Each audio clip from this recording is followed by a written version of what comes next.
Good morning, friends. Welcome to my channel's Glorious Legal Web. पिछले कई videos में हम लोग IHL इंटरनेशनल ह्यूमैनिटेरियन लॉ को जानने की कोशिश किए। बेसिकली 3-4 वीडियो में कंसेप्ट उनके IHL क्या है, उनके बैकग्राउंड जानने का कोशिश किए। कल के वीडियो में हम लोग ये देखें कि IHL की बोरी में कौन कौन सी ट्रीटी है, कौन कौन से कन्वेंशन है, जजमेंट है, जिसमें महत्वपूर्ण कन्वेंशंस जिनेवा कन्वेंशंस 1949 जिसके ऊपर आज हम लोग चर्चा करेंगे निश्चित रूप से। लेकिन फ्रेंड्स, जिनेवा कन्वेंशंस 1949 ये कोई पहला कन्वेंशन जिनेवा कन्वेंशंस नहीं है। इसके पहले कई जिनेवा कन्वेंशंस हो चुका है। यानी फर्स्ट जिनेवा कन्वेंशन वो 22 अगस्त 1864 को हुआ था। वेरी इंपॉर्टेंट कि फर्स्ट जिनेवा कन्वेंशंस वो 22 अगस्त 1864 को हुआ। फिर दूसरा जिनेवा कन्वेंशन 1906 यानी 1906 और थर्ड जिनेवा कन्वेंशन 1929 को, और फिर फोर्थ जिनेवा कन्वेंशन 1949। अब हम लोग जो रिसेंट जिनेवा कन्वेंशन है 1949 उसी के ऊपर चर्चा करेंगे। तो फ्रेंड्स, इसकी चर्चा के पहले थोड़ा सा और बैकग्राउंड जानना जरूरी है कि इन द ईयर 1859 में Henry don't HENRI Henry DUNANT don't, तो तत्काल 1859 में फ्रांस और इटली में ऑस्ट्रिया के अगस्त में एक और छेड़ा था। उस समय लगभग 40,000 कैजुअलिटी हुए थे, जिससे हेनरी डंट जो है काफी दुखी था, काफी व्यथित था, और उस समय इस वॉर को वॉर ऑफ सोलिफेरेनो के नाम से जाना जाता था। वॉर ऑफ सोलिफेरेनो के नाम से जाना जाता था। उसी समय इतनी बड़ी कैजुअलिटी से वो आहत होकर के एक बुक लिखा था, जिस बुक का नाम ए मेमोरी ऑफ सोलिफेरेनो, और इस बुक्स को वेरियस वर्ल्ड लीडर के पास भेजा गया, और जितने भी कमांडेंट, जितने भी आर्म्स के ऊंचे अधिकारी हैं, सभी को भेजा गया। तब उस समय इस बुक्स को काफी सराहा गया और पॉजिटिवली लिया गया। इस बुक्स में सिर्फ प्रॉब्लम्स को आइडेंटिफाई नहीं किया गया, बल्कि सॉल्यूशन भी सुझाया गया कि हम लोग इस दुनिया के लिए क्या कर सकते हैं। उनमें महत्वपूर्ण 2 सॉल्यूशन था कि एक वॉलंटरी रिलीफ सोसाइटी गठन किया जाए, और दूसरा था कि इंटरनेशनल एग्रीमेंट बनाया जाए। तो 1863 को जो है ऑल लेवल्स की एक मीटिंग ऑर्गेनाइज हुआ, जिस मीटिंग में इंटरनेशनल कमिटी ने 1863 को रेड क्रॉस का एक सोसाइटी, एक कम्युनिटी जो है गठन किया,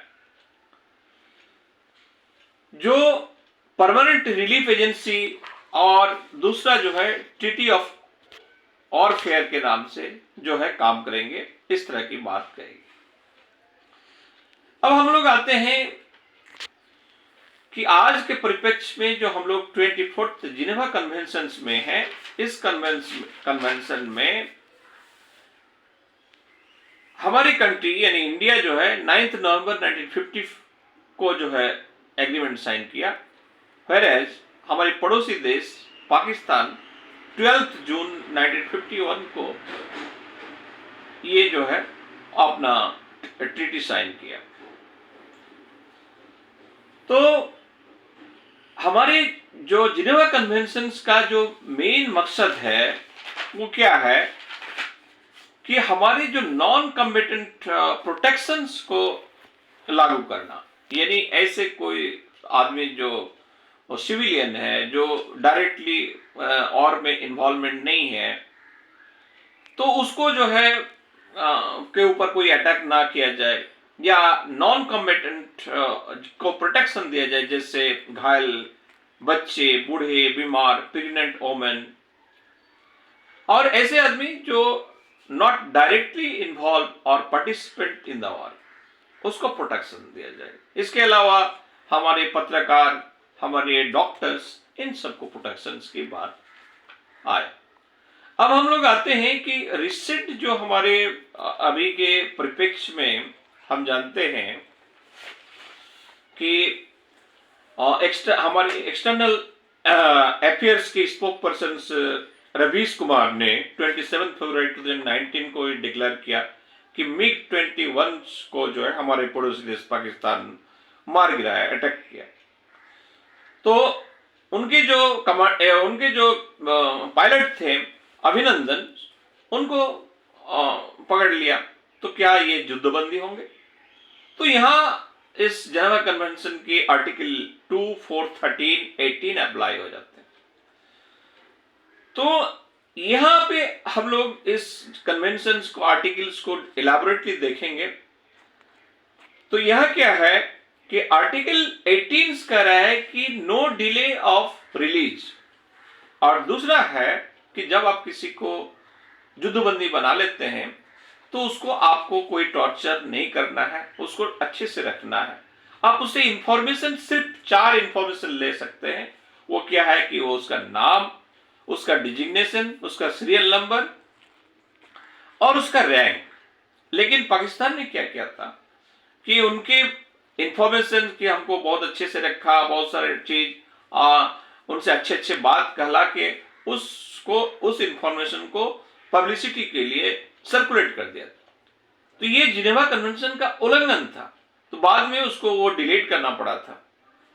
लेकिन इसी परिप्रेक्ष्य में अगर आप कहेंगे कि अभी जो रिसेंटली जो हमास एक युद्धबंदी को या सिविलियन को जो वो लोग अटैक किए थे, सिविलियन को जो उन्होंने हिरासत में लिए थे, बाद में उनको छोड़ दिया, तो वो मीडिया में आके खुद अपना बयान दिया।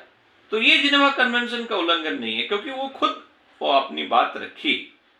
यहां क्या है कि आप किसी को बंदी करके उससे कुछ बुला रहे हैं और आप उसको जो है सर्कुलेट कर रहे हैं, तो ये जिनेवा कन्वेंशन का उल्लंघन होगा। तो फ्रेंड्स, तो मेरा जो आपसे आप लोग को एक जो सजेशंस है कि निश्चित रूप से जो हम लोग जिस बुक्स की बात कहें, उस ए मेमोरी ऑफ द सोलिफेरानो, इस बुक्स को जरूर स्टडी करें, तो इससे आपको विस्तृत जानकारी मिलेंगे। और नेक्स्ट वीडियो में हम लोग जेनेवा कन्वेंशन के एलाबोरेटली और आर्टिकल्स को देखेंगे। जय हिंद।